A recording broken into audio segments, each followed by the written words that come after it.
अध्याय 1 देवी को बांधना। अध्याय 1 देवी से बंधन। हजारों वर्षों से मनुष्यों और नाग जाति के बीच युद्ध कभी समाप्त नहीं हुआ है। यद्यपि नाग जाति क्रूर है, मनुष्यों ने अपनी संख्यात्मक शक्ति के बल पर उन्हें एक ऐसी जगह धकेल दिया है जो उनके अस्तित्व के लिए अनुपयुक्त है।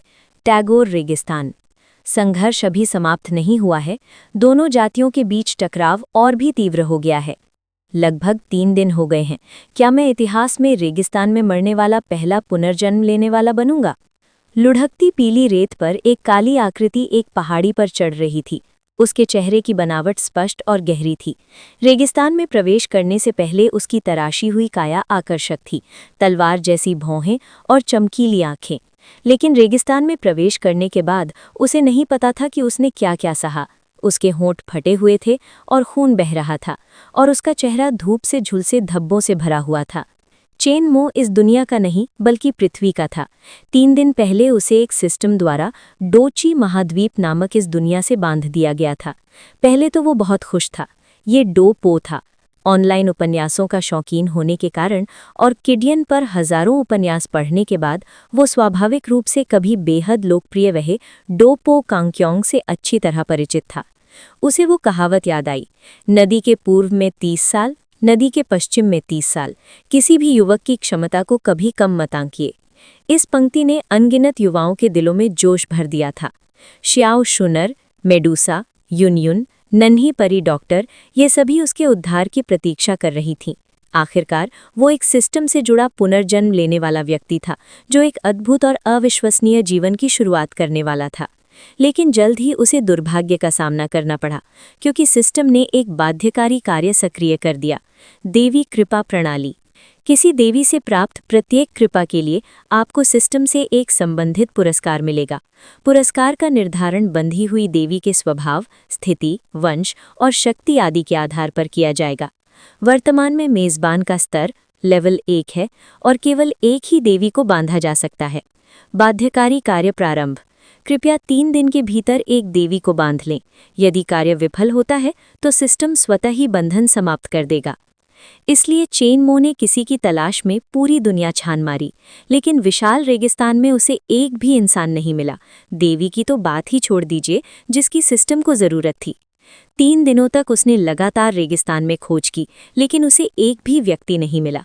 सौभाग्य से सिस्टम के नए सदस्य को मिले उपहार पैक ने उसकी साधना को 9 सितारा डोजे तक बढ़ा दिया और उसे सर्वोच्च आदिम अराजकता तकनीक नामक एक दिव्य स्तर की साधना विधि प्रदान की। इसी के सहारे वो इन 3 दिनों में जहरीले जीवों से बच सका।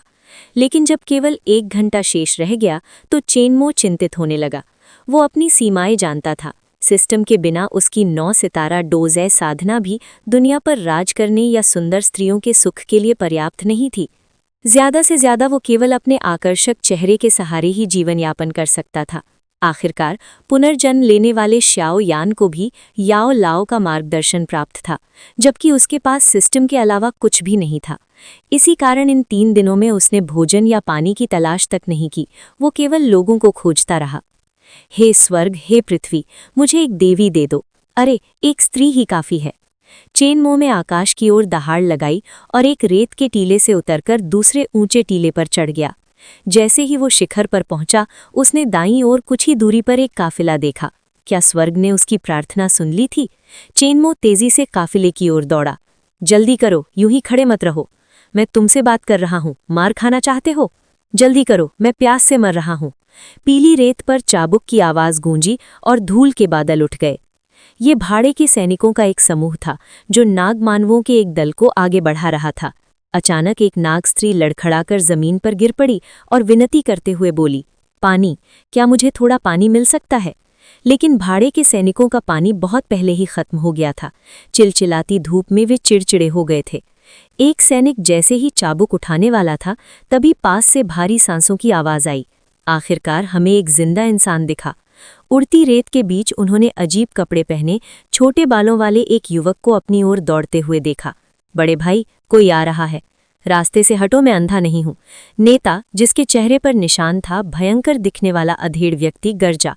उसने अपनी बड़ी तलवार उठाई और ठंडे स्वर में कहा, क्या कर रहे हो? यहीं रुक जाओ।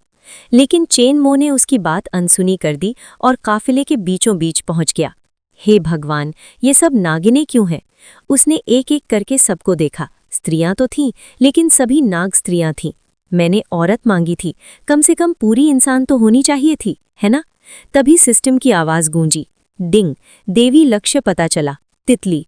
मेजबान बंधन के लिए हाँ कहता है। चेन मो ने जमीन पर गिरी स्त्री को देखा। उसकी सुंदरता ने उसे तुरंत बांध लिया।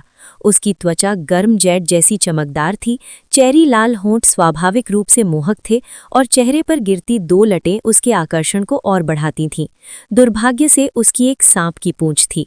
चेन मो ने मन ही मन कहा, हाँ, ये केवल सुंदरता के कारण नहीं था, बल्कि इसलिए क्योंकि वो रानी मेडूसा की बहन जैसी लग रही थी। डिंग। देवी बंधन पूर्ण हुआ। तितली। सिस्टम शॉप खुली। चेन मो की निगाहों से तितली का चेहरा हल्का लाल हो गया।